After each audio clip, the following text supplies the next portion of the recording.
unmanned autonomous vehicle. There's a number of different acronyms, but I started out in the Air Force. So I got out of college, or I got out of high school, went in the Air Force, and was lucky enough to work on weapon systems that had GPS tail kits. And that GPS guidance system is what the drone uses now. So I was in the Air Force for 4 years, got out, went to school, got my master's degree, started working as a consultant, realized that I wanted to do something different. I wanted to do something on my own and work in new technology. So I had the opportunity to have a business partner that built these from scratch, even before they were even mainstream. And I felt that if we had a chance to do something together, that we would. So we scraped together some money. We've self-funded ourselves, and we started in this new industry. That was 7 years ago. So I've been doing this for 7 years nonstop on my own with my business partner. It's been a wild ride. When we first started, the FAA wouldn't let us operate these without a license.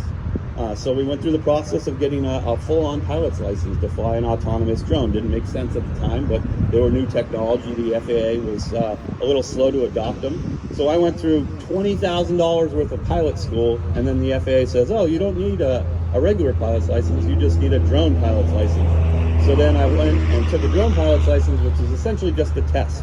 You go up and you take a test. It's just based on theory, not really, doesn't test your knowledge of actual flying of drones, but it gives you an FAA 107 license. And what that license allows me to do is operate a drone that's under 50 pounds, below 400 feet, within line of sight. And I can carry all ranges of sensors from thermal to radiation to LiDAR. This one's just equipped with a camera, and I use this one in particular to do aerial mapping.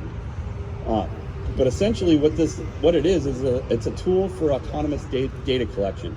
So we can do sea, air, and land vehicles. It's not just drones in the sky. We have drones that are boats. We have drones that are ground vehicles. And we use those usually for jobs that are dull, dangerous, or dirty. So anywhere where you don't want to put a human in or risk a human's life, we can essentially send in either a robotic airborne vehicle, ground rover, or boat. The industries I've touched, anywhere from nuclear to civil engineering to I do a lot with thermal. So I read thermal imaging and can find anomalies in roofs.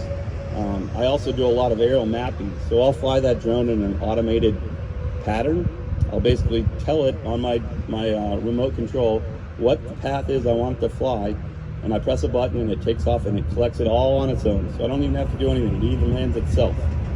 So then I take all that data and I process it into basically 3D maps that the guys that are pushing dirt around, they need that for elevation. So I'll give them the map. They'll know exactly where their starting points are, and I can give them updated grading so they know what the elevation of the land is. I can also get them updated Google Image Earth pictures. So that really helps them do their job much faster. Yeah, I don't know what else.